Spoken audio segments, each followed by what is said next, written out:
Hello, everyone. It's Dan Bossie and Ben Buckner to end the week on Friday, the 18th of July. Hope you had a good week. We've had bounces in the markets, not unusual, if you will. We still have a fair amount of weather ahead. We do see some heat involving portions of the southern plains and southwest U.S.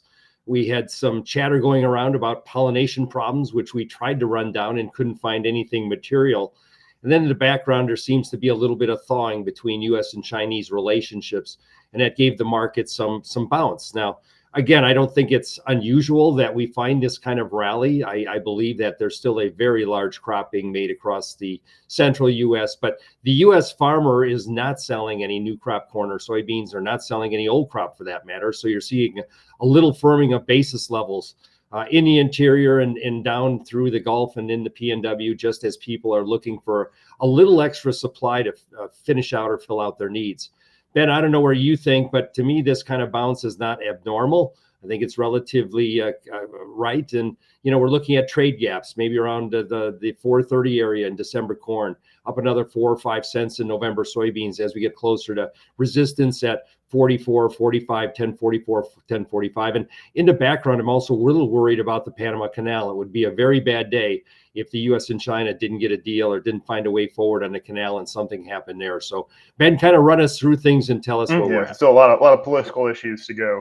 We've got some life in the markets, and I think that's kind of part and parcel of a weather market, especially. And it is only July 18th, and I think you see a lot of emotions in midsummer. Let us say that the forecast is dry and hot. You can't prove that it ever gets better, or we cannot prove that heat and dryness in Missouri and the Southern Plains won't impact yield. So I think you got both sides having some leverage at least this week. So that all makes sense. Wanted to provide some context though. And again, as we always say, it's all about risk management for the farmer. Still have, I think, some heavy lifting to do. And these graphics show you, I think, one, where we exist in the market relative to the last decade or so. So, maybe the break for the rest of July at least be a little more labored. Corn's not expensive today. But you can see on the right, too, the markets followed the seasonal trend, especially during summer, almost verbatim exactly. Even the bounce in early July is something that we tend to see if we look at 10-year and 30-year seasonal history. And so I think higher or lower lows, lower highs still seem to be the theme in the marketplace. So we've got to break through resistance. And you kind of see here that most likely, barring some black swan event, corn market, soybean market too, does stay heavy until about September contracts expiration. So let's keep that in mind as we are seeing some market strength this week. Soybeans is very similar. You don't see the soybean lows in the market probably until the second half of September, and so far we are seemingly following that historical trend almost exactly. So seeing sort of stability, maybe even some short covering rallies in the second half of July is not remarkable. That's something that we see all the time. So think about this. We're thinking about where your position is in the market.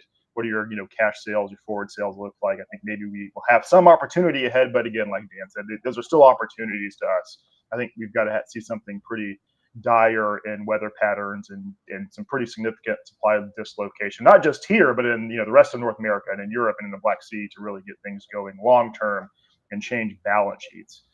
And so when I talk about the heavy lifting, I think this is what we're looking at is, we welcome all stability, all rallies, but it does seem like we're still kind of in this downtrend. We haven't really seen a change in medium and long-term chart patterns. So I think you still have what looks to be pretty sizable, strong resistance in December corn, for example, 430 to 435. Maybe you can bump that up to about 440. But those I think are pretty decent targets given the heaviness of the cash markets that are forthcoming.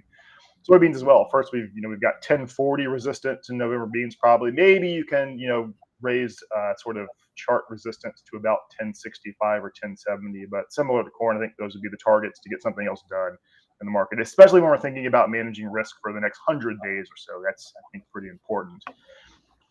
We do have hot weather coming, though. I mean, that is a fact. I think that's been a focal point, especially in the ag media landscape this week. On the left, you've got 6 to 10 day temperature anomalies, and see some bright red in places like Kansas and Missouri. And on the right, you've got the best guess at the maximum temperature reading in the 6 to 10 day period. And so it's going to be 97, 98, 99 in Kansas and Missouri. Yeah, that is forthcoming.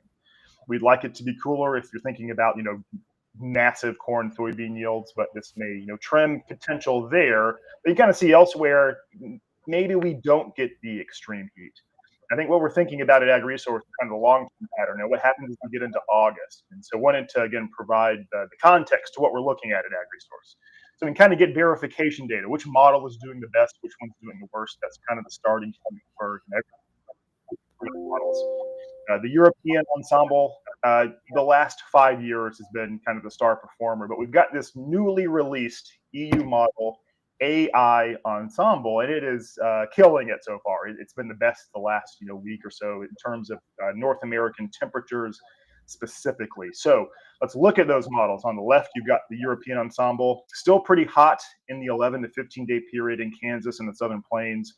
And on the right, you've got the AI ensemble model, similar.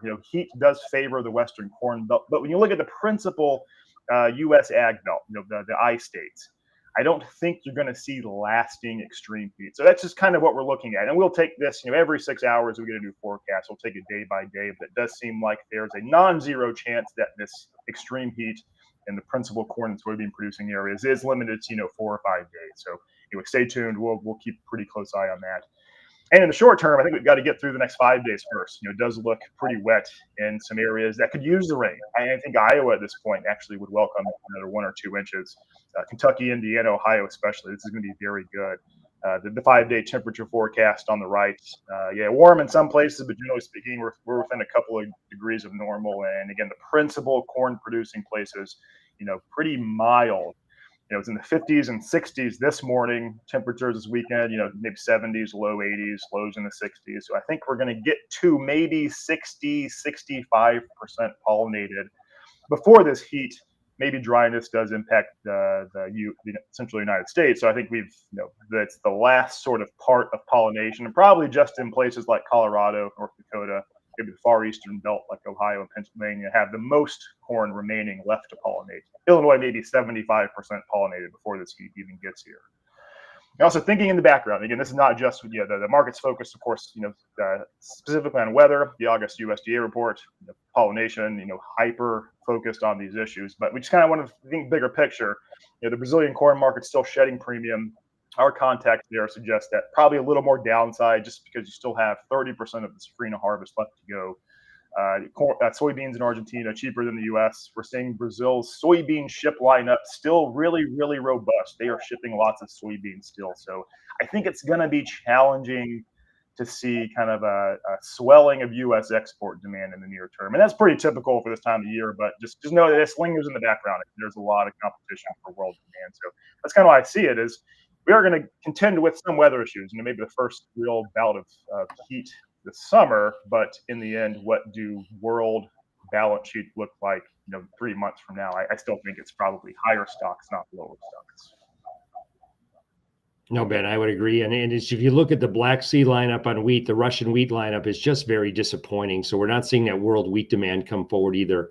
And so I think all that kind of comes together. But I want to wish everyone a great weekend. You can always take a trial of our service, $1. Scan that QR code, and that'll get you in the door. We want to, again, wish you a good weekend. We'll be back on Monday, but I think our theme and thesis at Ag Resource is still the same. We've got big crops. We've got, a slowing of world demand. I don't see a trade deal with China nearby, and this gives us that rallies are selling opportunities. And I think, Ben, you've highlighted that very well. Any closing comments from you? Every 6 hours we do a new forecast. Stay tuned. But otherwise, we are looking for places to manage risk. And that's the thesis, I think, indefinitely for now. Yep. You can't get a drought until it stops raining. Be well, everyone. Have a good weekend. We'll be back on Monday.